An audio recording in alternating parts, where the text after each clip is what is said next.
y grandes compañeros periodistas desde la Carcacha de Antonio, que si no ha venido debe venir porque va a cenar delicioso en Avenida Universidad 199. Bueno, tengo la dicha desde luego que me acompañe el hombre de la cultura, Federico Vale. ¿Qué tal Rosalía? ¿Y qué tal a toda la gente que nos escucha? Francisco y bueno, también nuestros invitados de la mesa. Claro, Francisco Montaño. ¿Cómo está Rosalía? ¿Cómo Pues, están todos los invitados? Vamos a estar aquí platicando con ustedes. Manteniendo distancia, Rosalía, siempre. ¿Verdad? De los virus.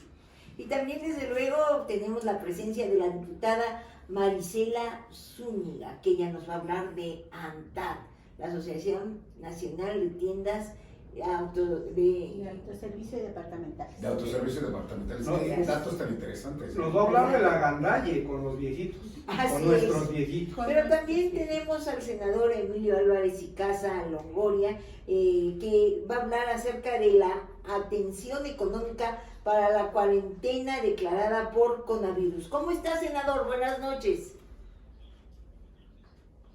El senador que fue precisamente... Nuevamente, senador, por favor, porque estaba muy bajo el volumen. Rosalía, buenas noches. Igual, Francisco, un gusto saludarle. ¿Cómo está, senador? Buenas noches. Con el gusto de saludarte. Un abrazo al auditorio de Radio Chapultepec. ¿Qué tal? Pues Gracias. nada, Pues aquí preocupados porque con esta cuarentena, ¿qué vamos a hacer, senador? Va a caer la economía tremendamente. Mire, en realidad yo pienso que es un dilema, es un desafío de tres bandas. La primera, y pienso la principal en este momento, es por supuesto, la sanitaria, la de salubridad. La segunda, la económica. Y la tercera, que va de la mano, es su hermana, la crisis social, que puede venir justo por la destrucción o desaparición de puestos de empleo y la pérdida de ingresos de muchas familias. Sí, ese es el problema, que cómo van a subsistir todas esas familias. Una parte muy importante de la gente que nos escucha o de nuestra ciudad, del país incluso, vive al día.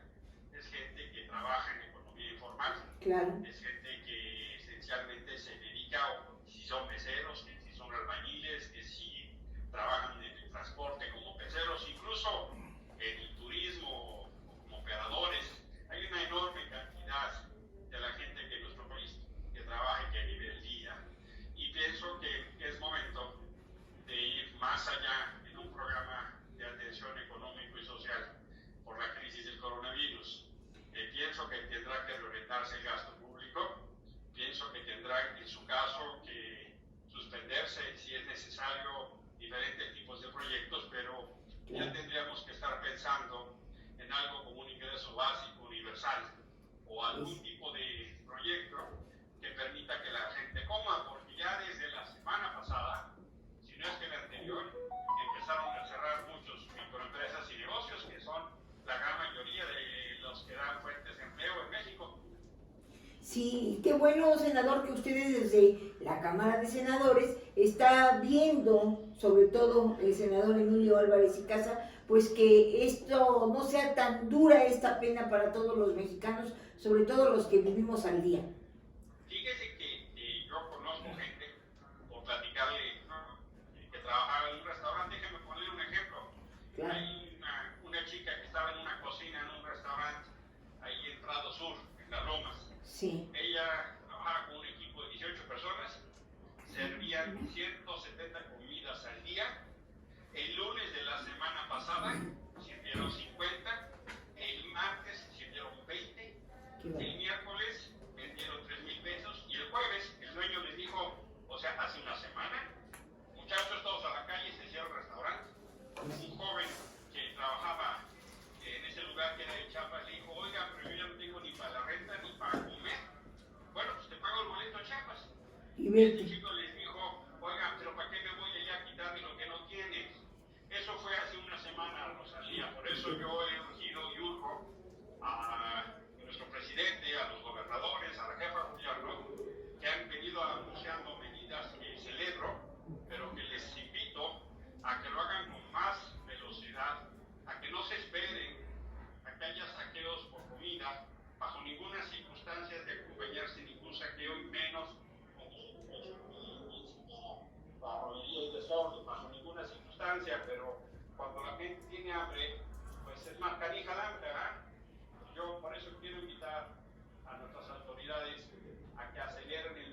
Claro. para que estos recursos lleguen a quien más se necesita.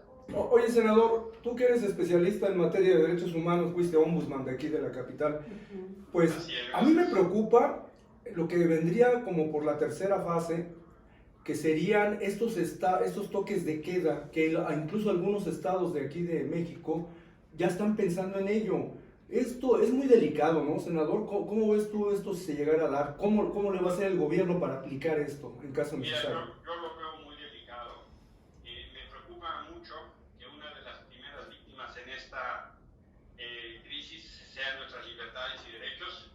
Hoy, justo antes de hablar con usted, estaba dando una rápida revisión a las noticias y leo con sorpresa que en Puerto Peñasco, Sonora, ya decretaron un toque de queda. Y cosas como las que vemos en Estados Unidos, donde se empiezan a desplegar tanques y guardias nacionales y vehículos militares. Hay un dilema ahorita corriendo, hay una discusión de cómo enfrentar el coronavirus. Hay dos modelos, déjame decirlo así. El modelo, voy a ponerle coreano, que está haciendo miles de exámenes, está ubicando donde inmediatamente hay un contagio y a las personas se acercan. En Corea difunden máscaras de manera masiva, porque lo que dicen es, tan sirven las máscaras y las mascarillas que los médicos las usan. Entonces, démosle tanto como posible a la población. En Corea no han restringido comercios ni restaurantes. El otro modelo, el extremo del autoritarismo, sería en China y Estados Unidos, que creen que a golpes y restricciones, India también ya está en eso, la gente tiene que quedarse en su casa. Yo pienso que una parte muy importante tiene que ser la prevención. Pienso que México tiene que avanzar como lo está haciendo, pero de paso más acelerado, el tema de la distancia social, en las mascarillas, pero yo no quisiera, como diría Andrés Oppenheimer hoy en su columna, que la libertad de expresión y otros sean víctimas de estas crisis sanitarias, y no quisiera que tenga que llegar la Fuerza Armada a meternos, ¿no? Claro. Pienso más en la solidaridad, pienso más en la autocontención, pero para que la gente que tenga hambre no tenga que salir a buscar cómo, pues el gobierno tiene que responder. Senador, a mí en lo particular me preocupa el hecho de que cuando a alguna persona se le diagnostica el coronavirus, inmediatamente se cita a su familia o a su entorno familiar más cercano, pero también a esas personas sin preguntarles, de alguna manera ya las internan y ellos ni siquiera saben que van a ser internados por precisamente estar posiblemente contagiados. Mire, yo creo, Francisco, que eso es un error. Creo que en general los casos más importantes tienen que ser, los protocolos dicen que cuando se detecta una persona, la familia tiene que encerrarse, y en su caso, en función del tipo de síntomas que refleja la persona contagiada, incluso no todas las personas que den positivo tienen que estar en hospital. Se estima que de cada 10, solo 2 requerirán internación. Depende, por ejemplo, si es una persona con una capacidad física más fuerte, o si es una persona, por ejemplo, que tuviera un tipo de complicación, pongamos ejemplo diabetes, o que es una persona mayor de edad. Bueno, se requieren tratamientos generalizados y diferenciados. ¿Y por qué lo digo? Porque no se trata de colapsar los servicios médicos y que a la menor provocación se vaya todo el mundo corriendo a los hospitales. Dejemos los hospitales para quien en verdad lo requiere. Senador Emilio Álvarez y Casa, le llama a Federico Vale. Y que, Federico, buenas noches. Sí, ¿qué tal, senador? Y que además, bueno, compartimos usted colegas en sociología. Yo haría un ejercicio en este sentido, de que, me parece muy bien y yo estoy de acuerdo, incluso Perú, en Perú ya hubo también golpes y hubo también algunos actos de represión contra gente que estaba utilizando su derecho de libre tránsito. No obstante, mire, me preocupa el que he estado en contacto con Alberto Peláez en Madrid, he estado en contacto con algunos otros corresponsales en Italia, he estado en contacto con gente en Londres. Entonces, de pronto, sí, yo estoy de acuerdo con eso y de verdad soy un gran defensor en ese sentido de derechos, no solamente derechos humanos, sino incluso derechos básicos, digamos, ¿no? Que son los derechos humanos. Pero en este caso, por ejemplo, sí, me parece muy bien el que se aísle, digamos, al protagonista, al que esté enfermo, a la persona que verdaderamente se detecte y que además tenga estas características que usted está nombrando como diabetes, como, en fin, una persona vulnerable en todos los sentidos. Y si no en todos los sentidos, en por lo menos 2, 3, no sé, tener un protocolo. Pero, ¿qué hacer en términos de también tener un orden? Justamente tú estando al frente de la Comisión de Derechos Humanos, bueno, pues tú tuviste que enfrentar una situación donde los mexicanos no nos gusta la palabra disciplina, senador, no nos gusta la palabra orden. Entonces, no obstante que también he visto acciones de orden y de disciplina y incluso de ejemplo a las autoridades, donde por propia iniciativa, bueno, pues nos hemos organizado y ya comenzamos a organizarnos. Pero, ¿qué hacer ante una cuestión tan bipolar, llamémosla así, permíteme el término, tan bipolar y tan extrema en ese sentido? Dos cosas, colega Federico. La primera sería, hay 5 características que son las que ponen a las personas más en riesgo. Las personas adultos mayores, antecedentes de diabetes, antecedentes de hipertensión, antecedentes que tengan algún problema cardiovascular o personas que estén en algún tratamiento, voy a llamar de cáncer de otro tipo, que implique un medicamento severo. Esas 5 características o alguna de ellas son a las que ponen a las personas en mayor riesgo. Ajá. Y si alguna de estas personas tuviera síntomas, tiene que hacerlo saber porque su condición requiere prioridad.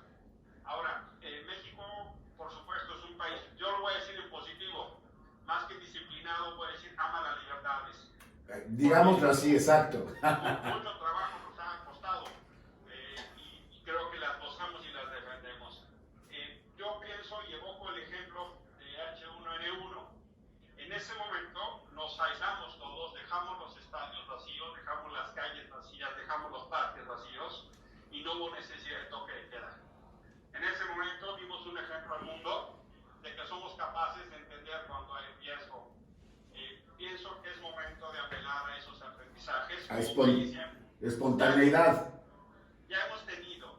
Yo espero y entiendo que hay incluso en la Constitución y en otros instrumentos margen legal para la restricción de derechos. Eso existe, Federico. Yo espero que eso no llegue a ser necesario. La necesidad de un estado de excepción, ¿no? Es así, eso es el artículo 29 constitucional. Bueno, ¿por qué no seguimos platicando de eso? ¿Verdad, Rosalía? Sí, ¿qué le parece, senador, si vamos a un corte a cabina central y si nos permite regresamos con usted en un momentito? Acá estoy con gusto. Gracias. Bueno, estoy platicando con Rosalía Guaún, Federico Valle y Francisco Montaño. Vamos a cabina central y regresamos, amigos.